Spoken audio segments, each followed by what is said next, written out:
So curiosity, confidence, and courage, those are the things that I always watch for. Just about every behavior that any of us has causes us to go the opposite way. So I'm constantly pushing myself to be aware of those stretches and to do anything I can do to make it a normal practice. Welcome to Future Squared, the podcast all about innovation, entrepreneurship, and self-improvement. My name is Steve Glaveski, and each week I'll bring you conversations with thought leaders from not only the entrepreneurial domain, but also from the world of technology, psychology, philosophy, economics, politics, biology, management and leadership, health and fitness, and more to help you think in a multidisciplinary way, avoid relying too heavily on the first piece of information encountered, and ultimately to make better informed decisions so that you can more readily become the person that you want to become. Each and every Friday, I'll also bring you Fast Fix Friday, some short, high impact and easily digestible insights to have you finishing your week on a high. Future Squared is brought to you by Collective Campus, an innovation accelerator that works with organizations to unlock their latent potential to create more impact for humanity and lead more fulfilling lives. If your organization needs help coming up with ideas, testing and turning those ideas into reality, creating a culture of innovation, or partnering with startups, visit www.collectivecampus.io. Without further ado, let's kick into today's episode. Welcome back to Future Squared for episode number 270 with Larry Keeley. Larry is an innovation strategist who has worked for over 4 decades to develop more effective innovation methods. Larry is president and co-founder of Doblin Inc, an innovation strategy firm best known for the 10 Types of Innovation framework. Since 1979, Keeley has worked with many global companies on innovation effectiveness, among them American Express, Apple, Boeing, Coca-Cola, Ford, Gillette, GE, and Hallmark, to name just a few. BusinessWeek named Keeley one of 7 innovation gurus that are changing the field, and specifically cited Doblin for having many of the most sophisticated tools for delivering innovation effectiveness. They also separately selected Keeley as one of the 27 most influential designers in the world. Keeley teaches graduate innovation strategy classes at the Institute of Design in Chicago, the first design school in the US with a Ph.D. program, where he's also a board member. He lectures in executive education programs at the Kellogg Graduate School of Management and is an adjunct faculty member for their core MBA and their Masters of Manufacturing Management programs. I enjoyed tapping into Larry's incredibly vast reserves of knowledge gained from over 4 decades in the space of design and innovation. In a corporate innovation landscape that is absolutely awash with charlatans, it's always refreshing to speak with a critical thinker like Larry, who appreciates that ideas are just a tiny part of the battle and that it's the execution that counts. Expect to take many things away from this conversation, including 1, what large companies can do to balance the core business with the exploration of emerging business. 2, why the focus on building a culture of innovation is misguided and what companies should be doing instead. And 3 things one must do to become a successful innovator. You'll learn this and a hell of a lot more in my thought-provoking conversation with the one and only Larry Keeley.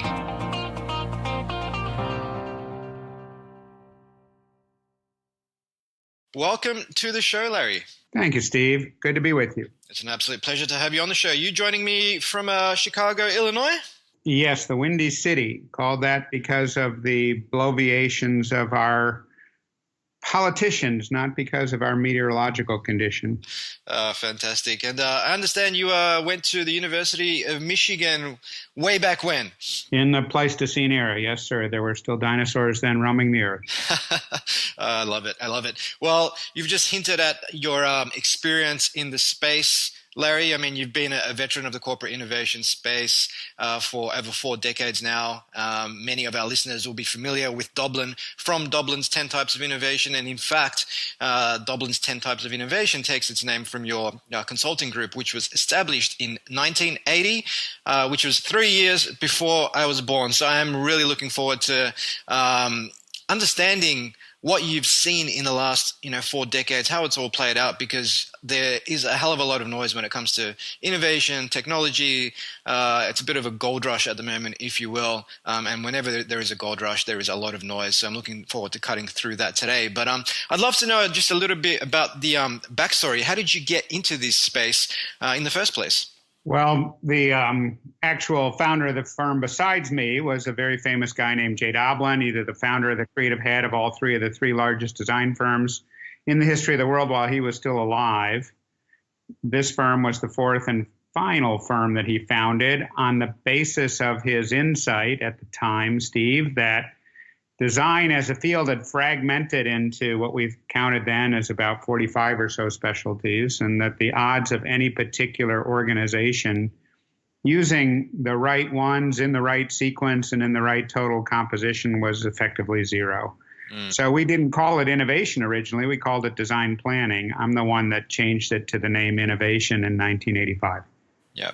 And do you feel like, looking back, that's something you don't regret, just given how trigger happy people are to use that word today? Well, I feel like it was lucky. I also feel like it was timely. I also agree with you that at this point, the field is crammed to the gills with charlatans, people that use the word loosely, don't know what it means, and are spectacularly confused about where innovation comes from, how to foster it, and what it consists of. Couldn't agree more. And with that, we've seen a huge increase in spending on whether it's innovation, whether it's digital transformation. I think IDC is estimating that by 2021, there was something like several $1 trillion spent globally on digital transformation alone, which doesn't account for other aspects of this field. Now, I guess there's a lot of fear-mongering at the moment about things like blockchain and AI and technological disruption and business model innovation. But, for those of us who haven't been in the scene as long as you have, is this just something you've seen come and go in waves over the last few decades, Larry? Yes, Steve, it's ever thus. There's always something that you can use to try to bumfuzzle or frighten potential clients into thinking that they're missing the boat, missing the point, missing the next big thing. I always worry about that because I don't think it's a very productive way to think about either the topic or the challenge of becoming more innovative. Yeah. Would you say that's because if you, I suppose, fearmonger, then you create a sense of urgency, and when you create a sense of urgency, people usually make irrational decisions just to do something rather than do the right thing? Well, I don't know if that's the only mechanism, but certainly giving people a sense that they're missing either an opportunity or that they are going to be surrounded by some form of new threat is a basic way to overcome their behavioral inertia, their tendency to do nothing until such time as someone induces a sense of the need to change. Yeah. And that inertia is something I touched on with Marty Kagan in my previous episode. He wrote the book Inspired, How to Create Tech Products That Customers Love. And we touched on this concept of inertia within large organizations when it does come to changing the way things have been done before. Despite the fact that there is a lot of noise, it seems that a lot of your more, say, traditional organizations, and that is, say, your large Fortune 500 companies, pre.com, despite all of the noise, there is a tendency to just rest on their laurels for as long as possible rather than make a legitimate go at changing not necessarily changing the business, but investing in, say, Horizon 3 disruptive innovation while still focusing on the core business. What are your views on that inertia? Well, first off, I'm really glad that on behalf of your fans, you're already focusing on the topic in your podcast, Steve. That's thoughtful of you and useful.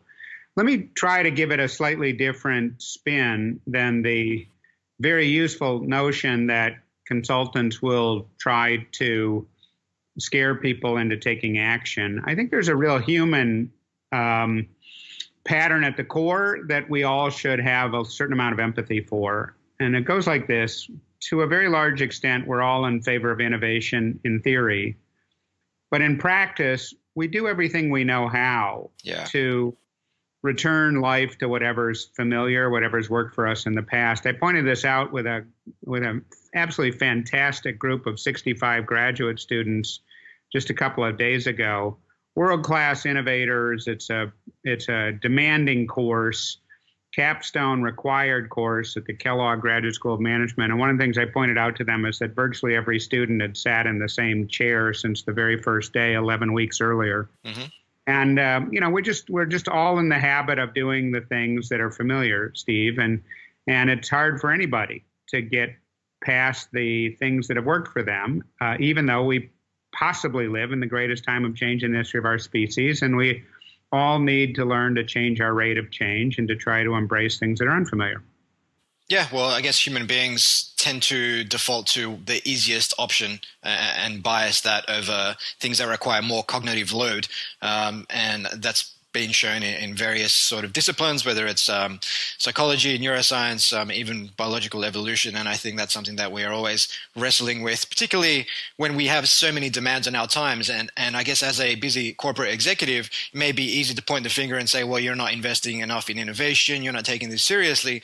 But the reality is that they have so many other demands on their time and their attention that it can be easy to just look for the simplest solution when it comes to things that may not be as pressing, such as investing in the future. Sure. Let me add a little bit of discipline around the great point that you're making.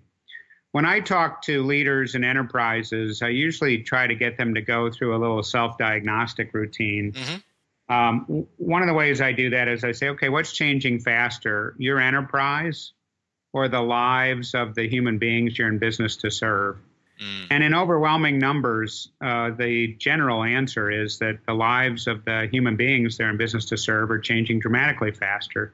Too often, even in well-run firms, Steve, individuals tend to define the maximum speed at which they can comfortably innovate to be the rate at which their own enterprise is able to think through something unfamiliar and do all the planning and all the budgeting and all the software updates and development. And, however hard it is, they define that as good enough because it's the fastest they could imagine moving. And usually it's nowhere near fast enough anymore. And that sort of begs the question of what are you going to do to get the lead out? How are you going to try to truly change your rate of change and make innovation obligatory, not optional inside the firm?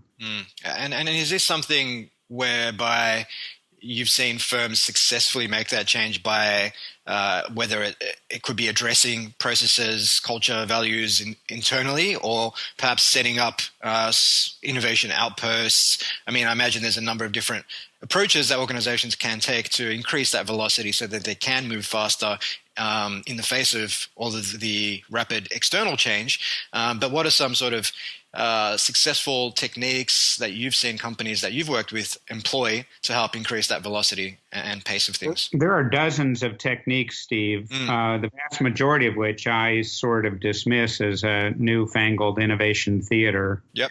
So whether it's tech accelerators, hackathons, or the omnipresent skunk works, or a company saying we'll create an innovation unit and we'll have the rest of the company manage business as usual. Mm-hmm. These are fairly common ways that people think they're going to deal with their anxiety about getting innovation to happen. You used a critical word that I think hides lots and lots of sins when people talk about trying to change their culture of innovation. Mm-hmm. I blew about a decade thinking that was, in fact, the right framing and the right challenge until I learned that, no, that's not it at all, that culture takes care of itself once you install the right kind of plumbing. Mm-hmm. I really do. This is a surprise, Steve, but I've learned to describe this in the most pedestrian, mechanical terms. If you can learn to create a form of innovation that fundamentally is about enticing the high potential young people to become the authors of growth businesses, and have those individuals sponsored by the most respected senior executives in the firm, and have those senior executives lose up to 40% of their bonus if they're not, in fact, sponsoring some target number of future growth businesses every year. Those are the mechanisms, Steve, that really, usually change the rate of change by as much as 7x inside a basic firm. So notice that everything that I described is not about creativity. It's not about, technology. It's simply about installing the right incentives, metrics, and rewards, plus the right protocols to help those young people author growth businesses successfully. Yeah, and I think that's a fantastic point you raise.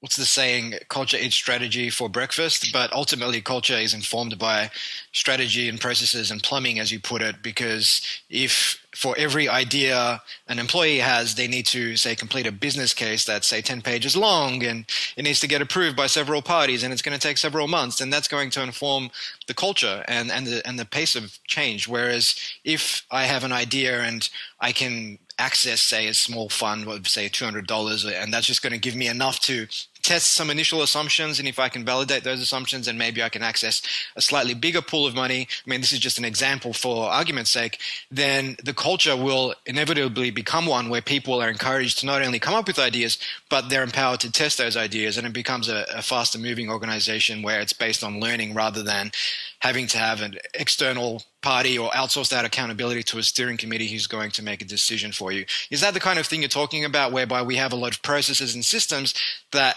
ultimately inform the way we behave, and that if we update those processes and systems, then arguably people's behaviors over time will come along for the journey?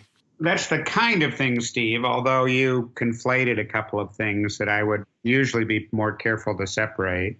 My life's work has really been about trying to figure out the tradecraft that gets innovation to actually succeed instead of fail. Mm-hmm. In overwhelming numbers all around the world, it fails. Out of every 100 initiatives, most people don't know this, Steve, the average firm across all industries and all geographies globally tends to return the cost of capital with only 4 or 5 initiatives out of every 100. Yep. If you start using the right methods and tools, then amazingly, and this is so exciting to know about, innovation gives up its secrets, and you start to get it to succeed quite frequently.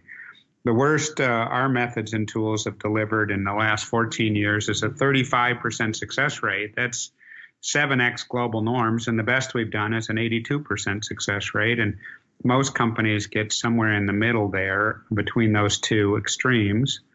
It's pretty easy these days to install enough methodology to get greater than 50% success rates with new innovation initiatives. And notice that that's 10 times better than global norms. So you were so right at the beginning of your introductory comments about how innovation is sort of plagued with mythology. It's just filled with nonsense, whether it's stage gate processes or the idea that people should get in a room and brainstorm and then vote with sticky dots, or the notion that the scarce resource is creativity. All of these things are just dangerously wrong. And the moment companies start to ask the question like you just did, what are the ways that I should be doing this so it in fact works instead of fails, the better off everybody is. Yeah. And I think that whole notion of creating an environment to influence the behavior, I mean, it goes far beyond just the realm of corporate innovation. If you're trying to lose weight and your house is full of, say, potato chips, it's going to be easy to reach for those chips. But if you haven't got them in the house, then your behavior is going to be influenced over time. So rather than trying to force people into behaviors, it's about creating an environment that ultimately dictates the way you want people to behave. Exactly. All companies should ask the question, what are the methods that actually work, as opposed to the ones that I've heard about, read about, or that I was taught when I was a lot younger that are supposedly the right answers to innovation. So in your work, Larry, I imagine you've got plenty of stories and or case studies on companies that are doing this in ways that work and doing this in ways that increase the success rate from, say, 4 or 5 out of 100 to well over 50%. Can you think of one off the top of your head that you'd be happy to share? Sure. With Mayo Clinic, for instance, a firm so famous that everybody listening to your podcast is likely to have heard about it. One of the things that we were able to do is to work with their chief of medicine, that is out of every out of the 31,000 plus doctors at Mayo Clinic, this was the guy selected as doctor number one by all the other doctors. And with the CEO, Dr. John Noseworthy, we were able to help them to build a completely different approach to innovation. And that meant that they had to come up with a mission. Their CEO personally was the champion of it. He said that Mayo Clinic had invested 136 years learning how to serve 20 million patients a year, but that by the year 2020, the firm would learn to serve 200 million patients a year, and they weren't going to build any new hospitals. Think about that for a second, Steve. That was such a crazy statement on the face of it that most of the doctors hearing it the first time thought they should get him in a scanner right away and see what happened to his brain.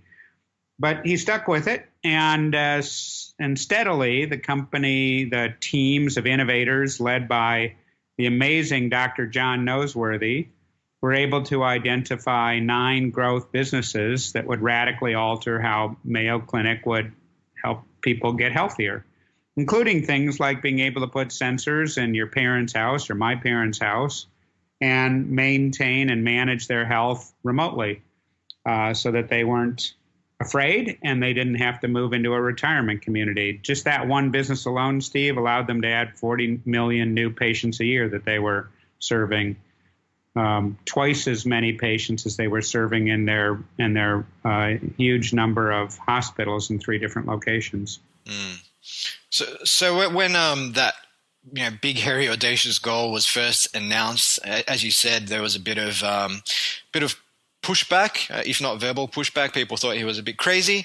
What sort of initial steps were taken to help people sort of believe in the mission rather than just think this is crazy? Because I think oftentimes when it comes to corporate innovation, a big part of it is getting that stakeholder buy-in and having people come along for the ride and believe in what you're doing. Otherwise, if you don't get that buy-in, then that follow-through often doesn't happen. Well, like I was describing earlier, the critical mechanism is to make sure there's always sort of a sandwich between the most respected people in the organization, the ones that have history, gravitas, credibility. They ought to be the sponsors of innovation. Yeah. And high potential young people should be the authors of innovation. But the critical thing we did not talk about yet is that those young people should be given step-by-step tools that work reliably so that they know how to innovate. As I like to say, the cruelest thing we do to smart people is we stick them in a room and say, okay, innovate now. And then, watch them flail about a bit as they try to come up with new ideas.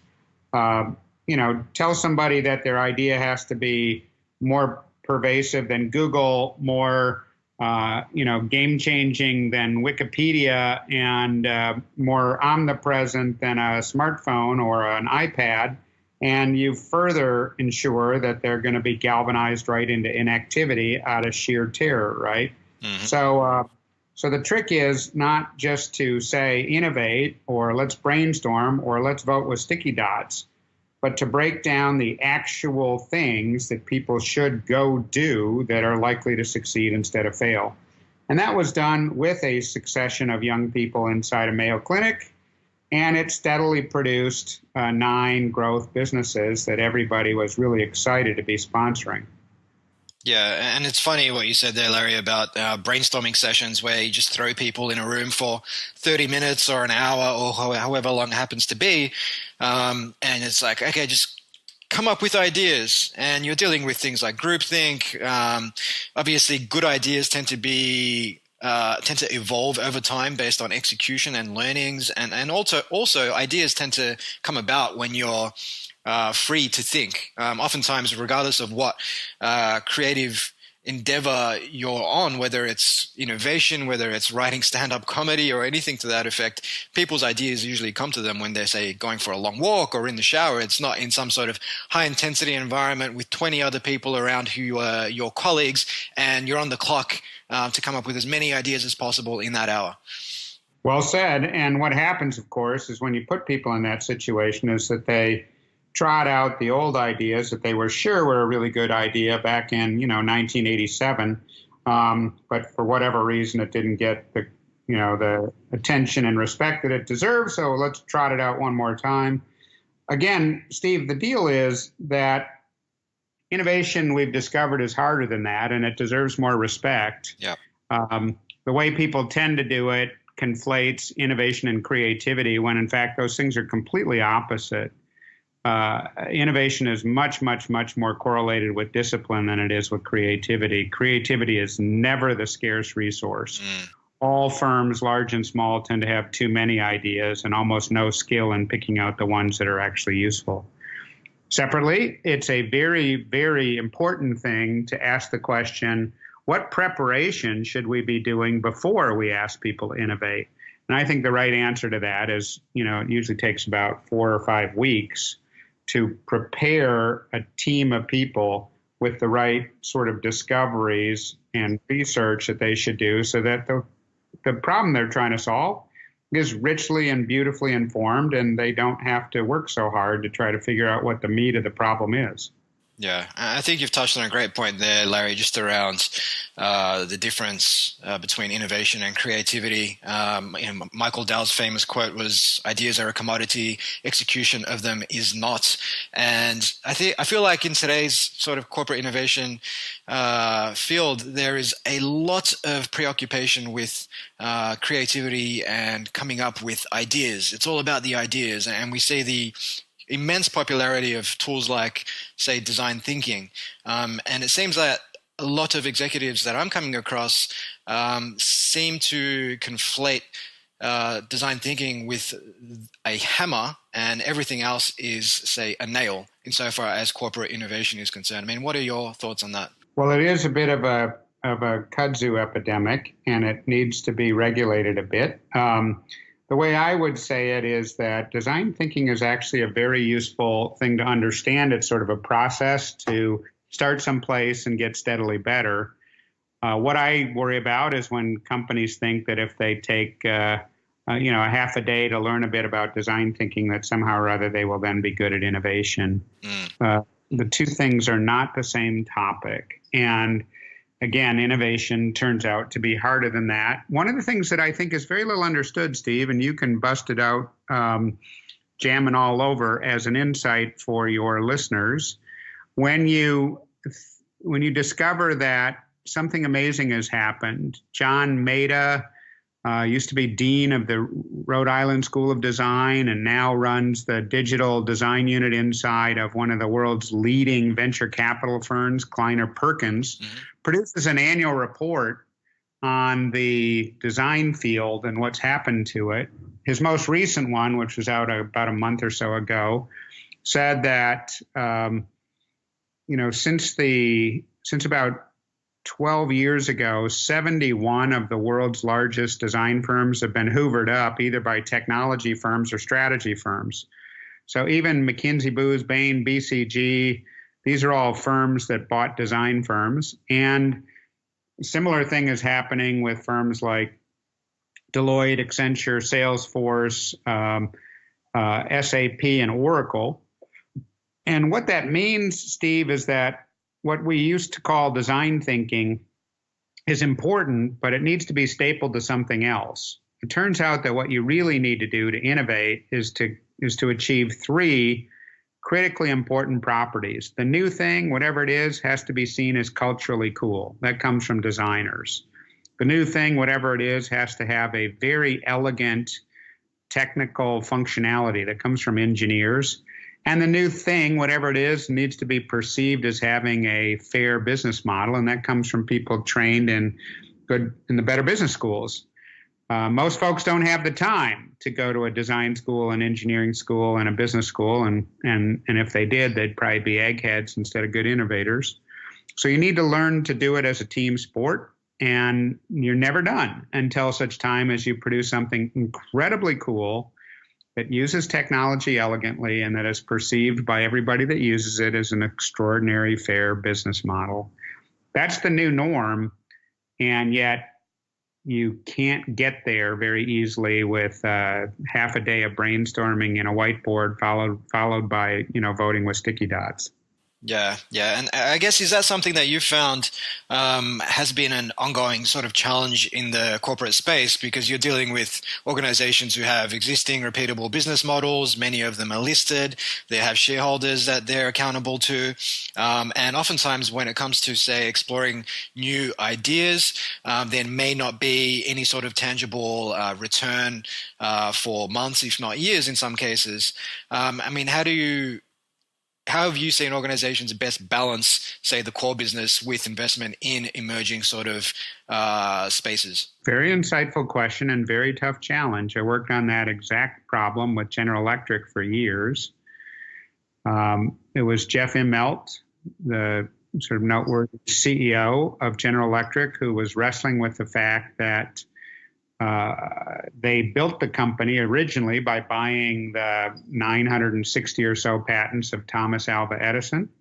And they really were in the business of sort of making the future show up ahead of its regularly scheduled arrival. And then what happened, of course, is that through the years, their zeal to try to grow fast meant that the average top leader of a GE business wouldn't get a bonus if they didn't make their sort of period performance numbers. It's fairly epidemic in any well-run company. Yep. And what that meant is that if you were working on something hard, a new aircraft engine or a new power plant for a city or anything really hard, and it wasn't going to pay off inside of 2 or 3 years, you would just zero out the budget and move on to whatever's next. And Jeff Immelt tried to figure out how to change that. And that's where much of our best tradecraft has come from, the ability to sort of think through how to get innovation to happen in a way that's bold but still fast, and to require that companies do it if those senior executives are going to get their performance bonuses. And that usually means a split set of goals, that some of your goals are about making your numbers and some of your goals are about having a really great story about the future of the business, plus the prototypes and market tests that give you at least enough confidence that you're heading in the right direction, that you should still keep spending money to get there. That's how you get design thinking to be sort of snapped into its place. You're using it to solve a problem, but inside the business, you're obligated to do that in a way that is very, very brilliant with a crisp cadence. Yeah, and I think a number of great points there raised, especially around leading indicators. Obviously, don't throw the baby out with the bathwater, keep the core business going, keep focusing on those short-term metrics. But at the same time, if you are exploring new things, sure, you may not have ROI, you may not be moving the needle on the company's growth targets, but what sort of leading indicators are you tracking, and are they moving in the right direction? So much so that you can justify that continued investment in product X. Yeah, although here again, I'd like to give you a little tiny pattern that I think would be useful for you to and your listeners to be aware of. I don't really allow anybody in the Doblin teams to use the word product anymore. Even when you get to seemingly universal metrics like minimum viable product from my buddy Eric Ries. Yep. We're in a connected world, and at a minimum, what companies should start to look for is platforms that make it easy to do hard things.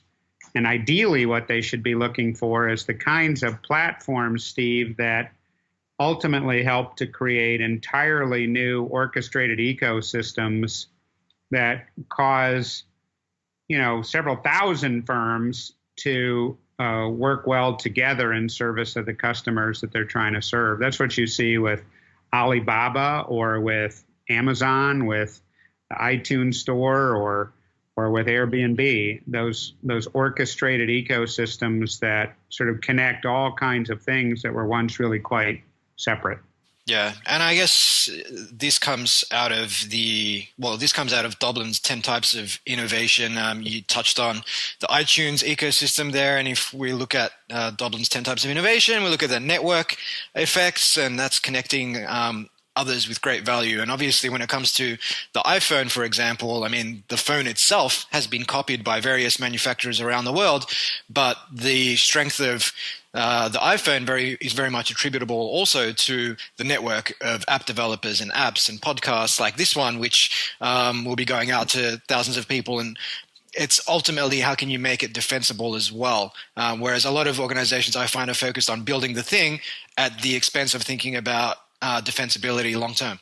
Bingo. And again, sometimes things are accidentally brilliant successes. Steve Jobs was fairly vociferously opposed to open apps when he first created the smartphone with Johnny Ive. Mm-hmm. It was Kleiner Perkins that effectively changed that by creating the $100 million iFund to try to change the number of apps that were being developed.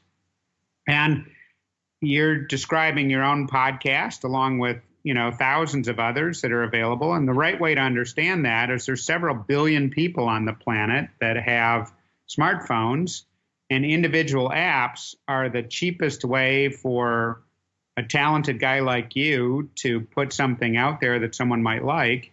And it's the cheapest way for an enthusiastic, fan of new ideas to find your content and to try it wherever they are in the world at the lowest possible cost. So it completely changes the economics of an entire global industry. In so doing, it stuffs it to major broadcasters, whether it's, Sky or CBS or NBC or anybody else that used to dominate those fields. And how exciting is that? When you change the total economic cost of providers of goods and services to get to customers, and dramatically lower the price and the risk of a customer trying something new and unfamiliar. That's the thing we all have to focus on, that modern innovations are increasingly orchestrated ecosystems of this type. And the reason they matter is because they're just cheaper, smarter, faster, better, more adaptive, more like nature, right? It's more like the great coral reefs that you have in Australia.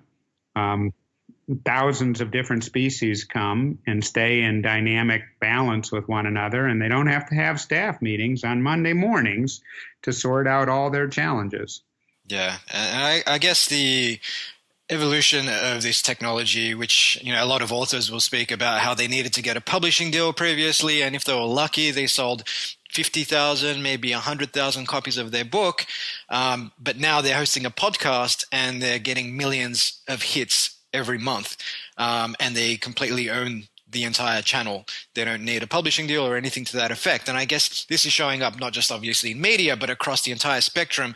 And it's also why we've seen the rapid rise in the number of startups globally, the rapid rise in venture capital investment as well globally. That keeps getting bigger and bigger. And also people talking about disruption to large industry incumbents. Now, I mean, how seriously do you take the threat of startups playing in the field of industry incumbents, Larry? And if it is a threat, what should large organizations be doing? Should they be partnering, acquiring, investing, or fighting back? I mean, what are your views? Or ultimately working together?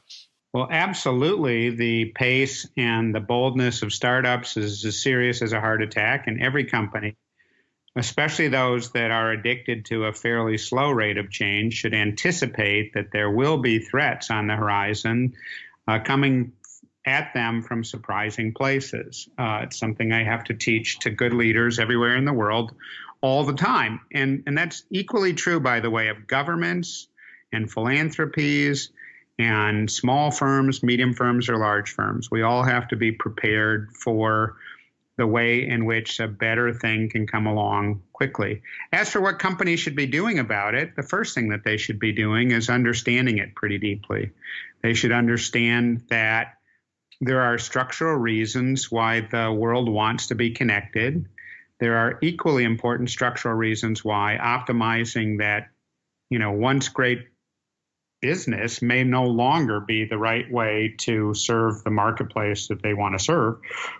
So you have to be realistic about understanding the nature of modern life. But then there are really simple, smart, and and elegant things that you can actually do about it, including putting in a modern tech stack that is no longer about you inventing everything on your own, but rather trying to figure out from the 90,000 plus individual elegant pieces of functionality that live in places like Amazon Web Services or Hadoop or GitHub, what actual functional cool stuff you can use that somebody else has already built that you only have to pay a licensing fee to be able to access.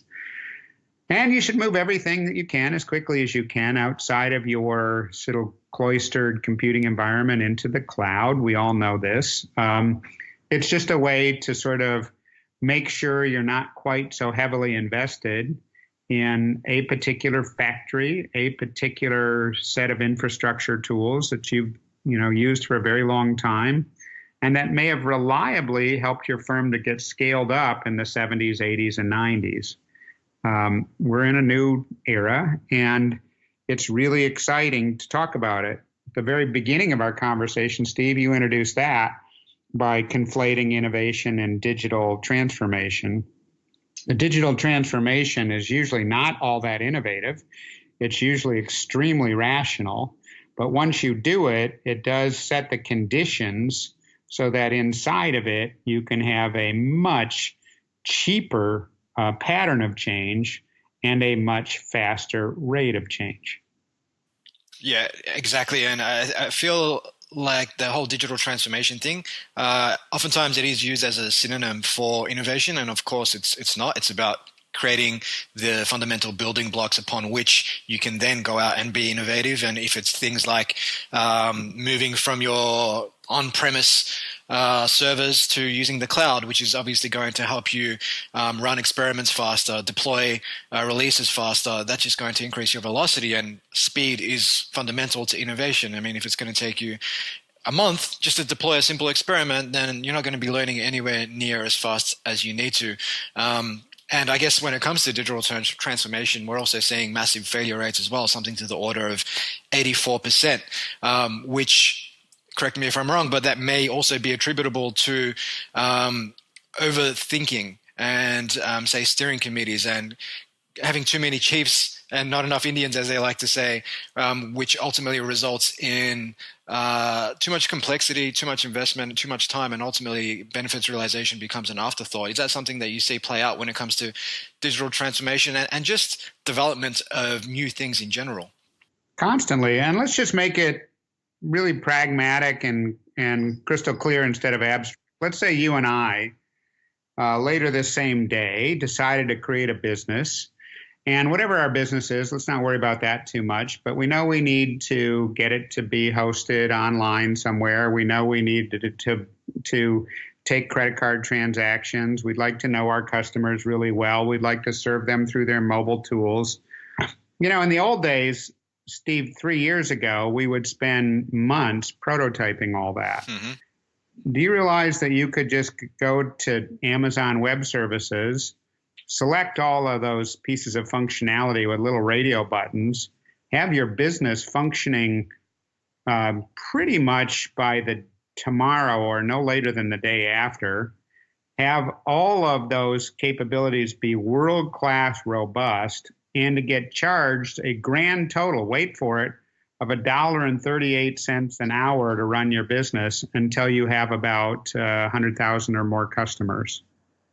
I mean, it is crazy cheap and super robust to be able to do things. It's why more than 75% of all startups in the United States of America begin life right inside of the Amazon Elastic Compute Cloud, just by selecting the functionality out of scores of things that you can just stitch together like Lego building bricks.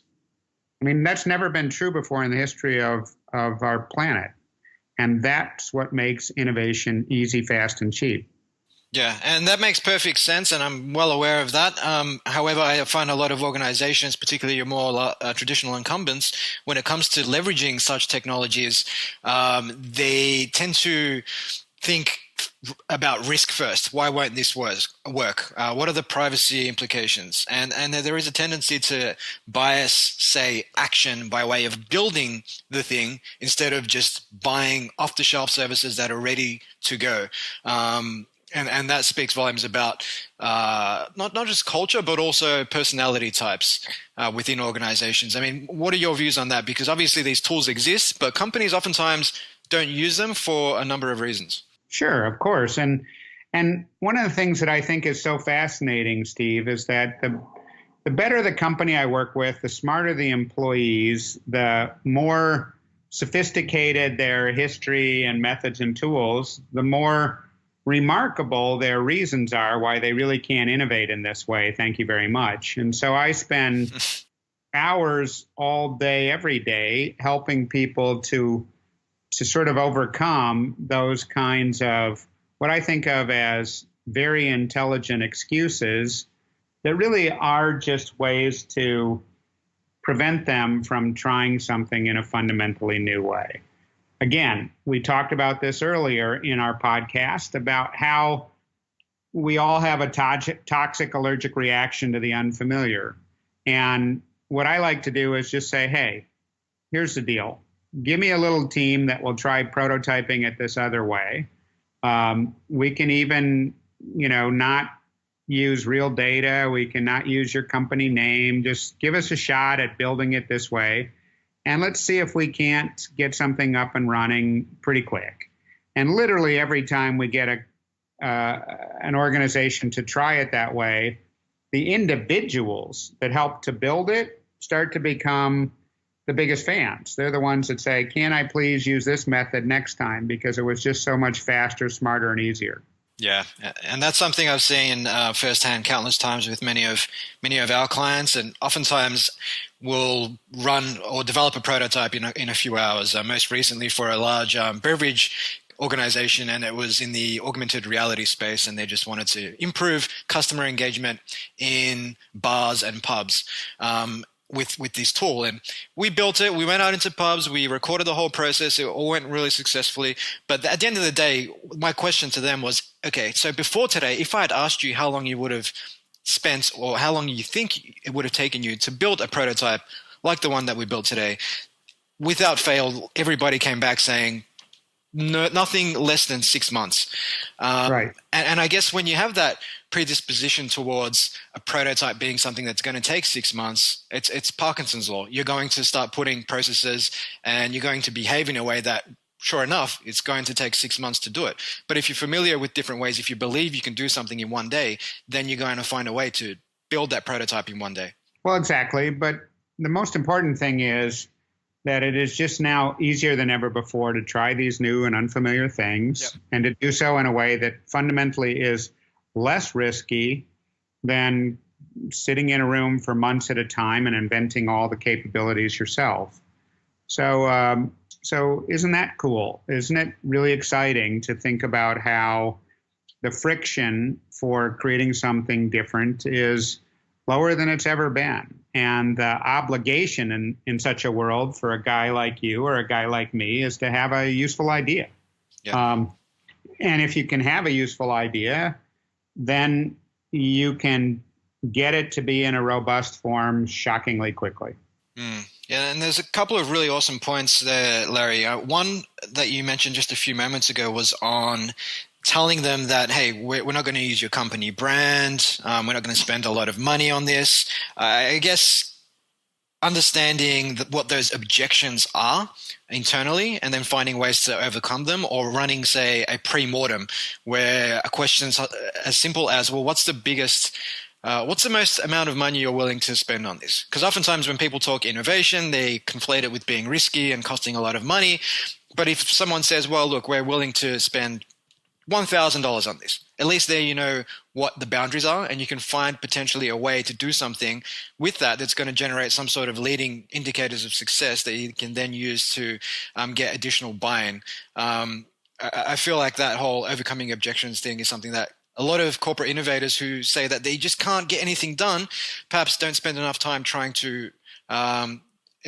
thinking about so that they can overcome those objections. Exactly right. So I like to put people in sort of an innovation crucible where I just don't let them think about all the reasons why they can't do something, and instead try to get them to think about all the things that they'd really like to be able to do. And then later we show them how to do those things so that they don't have to spend quite as much time as they otherwise would sort of editing their thought process and imagining how hard it would be to do something inside of their enterprise. I always think, Steve, it's just such a good practice to bring your empathy and to recognize that most people kind of really do want to succeed with innovation. They just don't know how, and it's not their fault. And if you can show them the new ways it's done all the time, it's very liberating, and people are so grateful.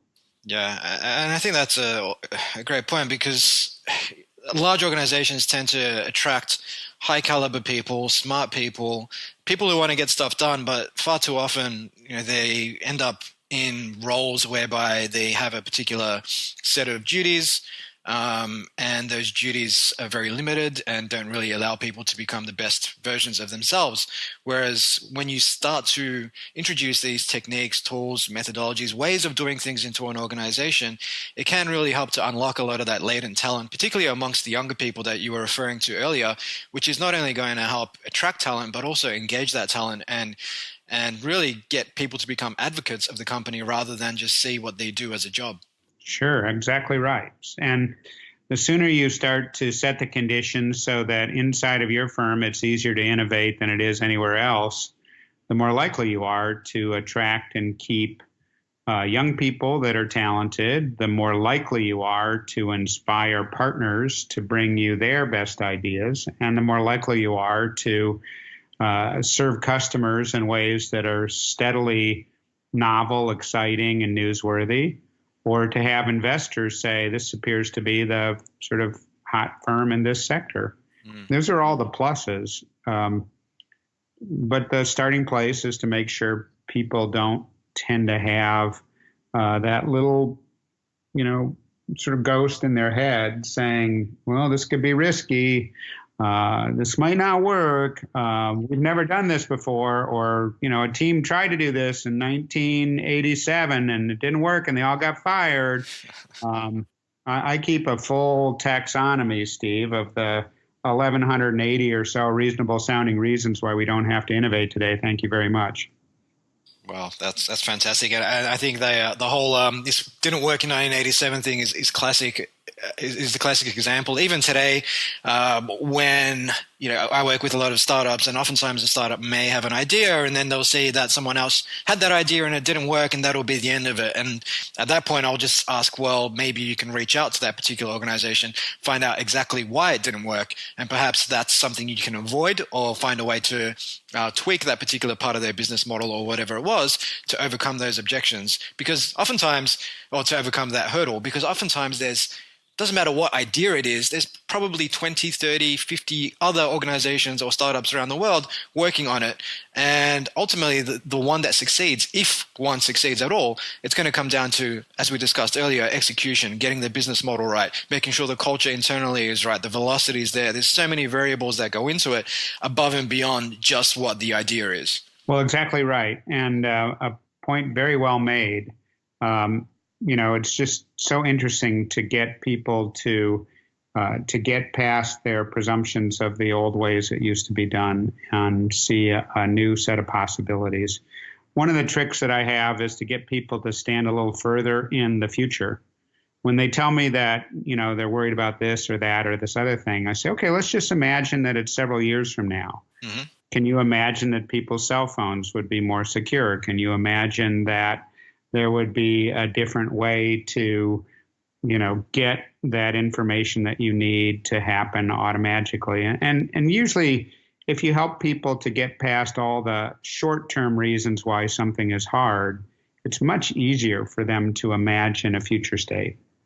Yeah, I could not agree more on that. And Larry, we haven't spent too much time talking about the 10 types of innovation. I'm just conscious of time. However, the book and the framework, well, the accompanying book rather, came out several years ago, and it continues to be very influential in the space. Just the other day, I was in one of the larger bookstores here in Melbourne, and there was still quite a few copies on the shelf. So it's obviously still in print, still it got its global distribution. But in that same time, 5 years ago, the book came out. Countless other books, methodologies, frameworks have come and gone. I mean, what do you attribute the ongoing success of the framework to? A couple of things. One, it's not a consultant framework which was created by some, smart guys sitting around and saying, what if we did this, until they astonish one another. It's based on a discovery, Steve. I had two great colleagues at the time, B.J. Kumar, generally considered to be, even now, the world's leading innovation methodologist, and my chief operating officer at the time, Ewan Duncan. And the three of us started to ask the question, what innovations throughout history were profound enough to change industries or categories or the world overall? And we gathered up a long list, more than 1,200 such things that sort of were spread over a 200-year swath of history, including stuff that was so disparate, penicillin or the internet or the Model T Ford or broadcast television. And we kept gathering up things regardless of whether or not they seemed to relate to one another. And then we stuck them in computers and sorted them down and discovered these factors in common that none of us were consciously aware of at the time. So that's the starting place. The discovery of the 10 types, with analysis that we've redone every other year since the 23 years ago when we first made those discoveries, has allowed us to keep it current. The second thing is the book that you're citing is written not as a normal book where you start at the beginning and read it through to the end, but rather with more than 100 innovations that make it easy for an individual to sort of figure out what to do right this second when they're having a problem and how to get through that problem. So the fact that the book was written for people that no longer have much attention span and that don't like to read books and that don't really think books are going to give them the answer is the other part of the way it's become important. So, it's an old book. It was out on April 15th, 2013.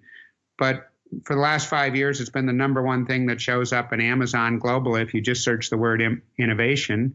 It's now translated into 16 languages, and it's by business book standards like 20 times over a bestseller, just because it does connect to people with the right level of empathy in terms of being pragmatic and helping them to actually innovate.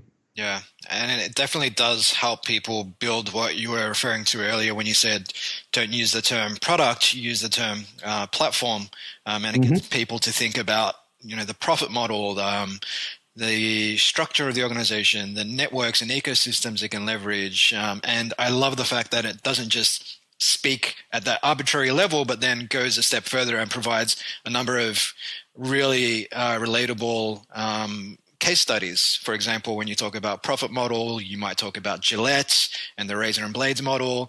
When you talk about things like networks, you will talk about obviously Apple, as I discussed earlier, and excellent customer service. You mentioned Zappos, and you'll have all these incredible case studies which just help, which just serve to drive the argument home and make things, like I said, relatable, but something you can just pick up and then start experimenting with in your own sort of organization or on the platform you're building.